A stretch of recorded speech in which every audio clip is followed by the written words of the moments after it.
Today on BRStv, we're going to share how the BRS160 is doing.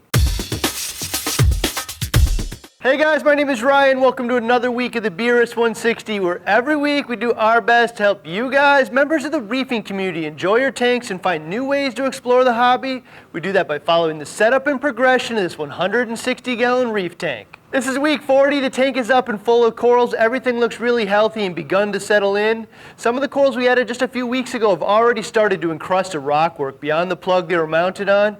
Every time I test alkalinity, the corals are consuming more, indicating everything is settled in and started the grow out process nicely. Every single tank build has an organic nature to it and you adapt as you go, particularly this one where we're trying to demonstrate all kinds of different technology and methods. Along the way there have been a few things we nailed and super happy with, a few challenges, and like every tank build out there, just a few things we would have done differently. I'm going to start off with as brief as possible the things that we're super happy with and either went exactly as planned or outperformed our expectations. Starting with the Thelene roller mat, I have to say this is the single coolest thing we added to the tank. This has to be the biggest advancement in tank filtration I've experienced in a decade. It works exactly as intended, an automatic replacement for filter socks. Not only removes a ridiculous amount of waste from the water, but also keeps the viewing area of the tank pristine and free of all those annoying floating particles in the water. I have to say, as long as I have room for it, I won't ever set up another tank without one of these or something like it. Another thing that turned out better than we all expected is the T5 AP700 Kessel Hybrid. The shimmer, color, and evenness of the power intensity is absolutely awesome for an SPS dominant tank like this one.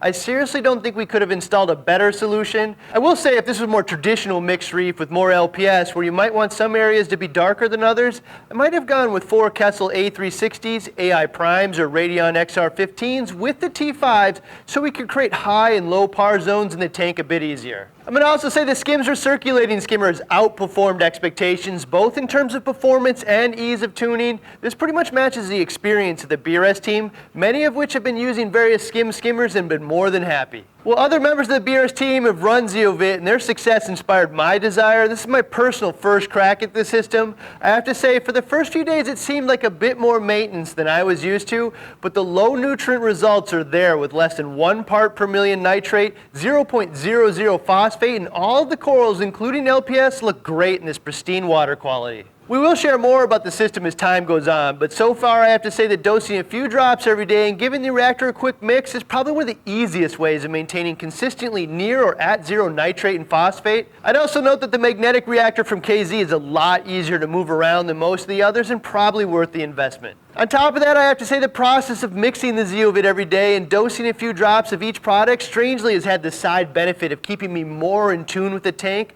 It's hard to describe, but I absolutely feel like I have a much stronger pulse on the BRS160 than I've had with other tanks. In relation to that, our testing schedule of alkalinity every day has absolutely kept us closely connected to the growth, health, and stability of the tank. No one enjoys testing, but the HANA DKH checker takes like 60 seconds to perform, and the results it provides on a daily basis is very satisfying. I'm going to go out on a limb here and suggest that anyone running an SPS dominant tank and testing less, try testing alkalinity daily for a couple weeks and watch how much more in tune you become with the tank. In fact, a lot of reefers will find that when they experience the value of being in tune with alkalinity, they naturally start wanting to enjoy testing other elements as well.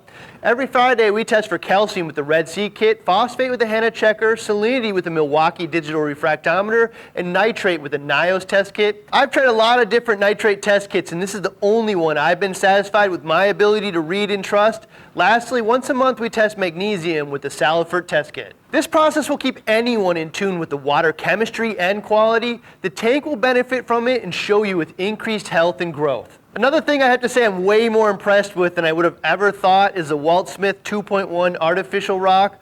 One of the downsides with dry rock is it's white and can take a while to turn that natural purple color. This stuff looks natural day one and a great way to instantly have a pest-free tank that looks fairly mature. It probably doesn't have the same filtration properties as natural rock like Pucani, but we closely monitor ammonia with the Senai and never seen it spike, so it's certainly serving our needs. I also say the Senai kind of caught me by surprise as one of the more useful items. This is one of those products which does a variety of things, but it isn't really clear how you use all of them.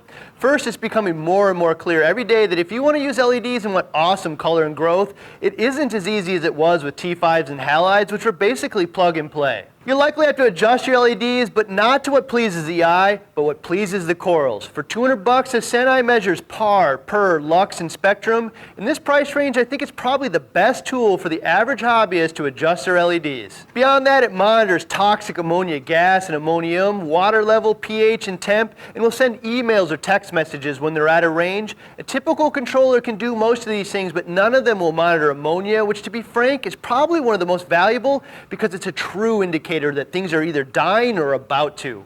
We ended up placing the probe inside the return pump chamber. This will let us know if the pump ever fails because either the water level will drop or the water will cool down in this chamber. End of the day, the Senai brings some value that more common aquarium controllers don't. Not a replacement for them, but a companion product to back up your controller, monitor some important elements your controller misses, and the only par meter that brings value after you're done setting up your lights. Other than that, we're always super happy with the Reef Savvy Tanks Felix builds. Chris Benner's stand and hood impresses everyone that sees it. Combined, the outside of the tank is just as nice as the inside, which is important to me. Chris has told me he's going to make a nice cabinet for all the electronics and life support, so hopefully we'll see that in the somewhat near future as well. We're also ecstatic with all the corals we got from Austin Aqua Farms, worldwide corals, unique corals, and battle corals.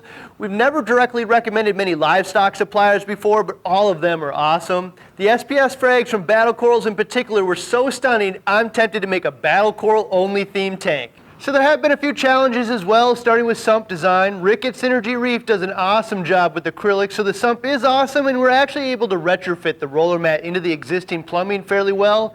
But in a perfect world, we would have identified that we wanted to use the roller mat in the planning stages of the tank and had the sump designed around the roller mat, or at least selected something that could accommodate it. Related to that, the manifold has fed all of our equipment exactly as planned and worked really well. In general, the hard PVC plumbing not only looks awesome, but very functional, and all the unions has made our plumbing future flexible. The Reef Savvy Ghost Overflow is awesome as well. Super low profile in the tank and on the back as well. This is particularly nice for tanks that are going up against a wall and you want something more low profile. However, for this tank where I have plenty of room, I think the Synergy Reef Overflow might have been a bit easier option to use because it's an inch or so larger on the back of the tank, which makes it a lot easier to use common plumbing pieces like unions or valves. Another small unexpected hiccup we ran into was with the auto top-off's internal timer. The oscillator with solenoid, float valve, and leak shutoff valve has worked flawlessly at safely topping up the tank direct from the RODI system. And I have to say I couldn't be more happy that I haven't carried a single top-off bucket ever with this tank. But on water change days, we need to be careful to refill the tank appropriately or the oscillator's internal safety timer will trigger. It might look like we replaced all the water from the water change, but as the tank and sump find the new equilibrium after turning the return pump back on, it's often a bit too low. Too low and the top off gets activated, and if it stays on for more than 10 minutes, the oscillator will close the solenoid valve as a safety feature. To avoid this issue, anytime we do a water change, we always add a gallon or so of fresh water, which completely avoids this issue. Only other thing I'm on the edge on and change my mind just about every single day is the power heads and flow. I love the Tunes' ability to aim them where you want, as well as the super simple control boxes which allow you to adjust them. However, I also like the low profile look of Ecotech's Vortex. We've considered putting 4 of them on the back so you never see a single cord in the tank, which would be awesome. My only real concern is we're likely going to blow all the sand away from the front of the tank, but we might explore that option. Some of the BRS crew are also huge fans of the gyre. Nice thing about the gyre is it creates a circular flow pattern in the tank, so even if that blows some of the sand around, in theory when the gyre starts on the other end, it should more or less blow it back in place. End of the day, all this would be a lot easier without sand, but I just love sand for aesthetic and habitat reasons. There are also a few things we would have simply done differently from the beginning. First, we should have set up a controller day one, regardless of how it fit into this series. Just like your tanks at home, we have a ton of time and resources invested in this tank, and it'd be devastating if something happened to it. Open and honest, on weekends, sometimes I wake up in a panic that something might have gone wrong with the 160, a heater, ATO, or doser, all kinds of things. Luckily, we do have a monitor on the tank with a Senai so I can check it on my phone, but honestly, I need to have a controller on every tank I set up. Starting just in a couple weeks, we'll explore all the controller options for the tank and select one. Related to that, I have a relatively new opinion on heaters. Once we add the controller, I think I'm going to switch to a pair of Eheim Jaeger True Temps with the controller set to control the tank's temperature and the heater's internal thermostat to be the backup. Pretty much every heater will fail eventually, more often sooner than later. Bimetal versions like the Eheim frequently break at the 2 contact points that get fused together over time,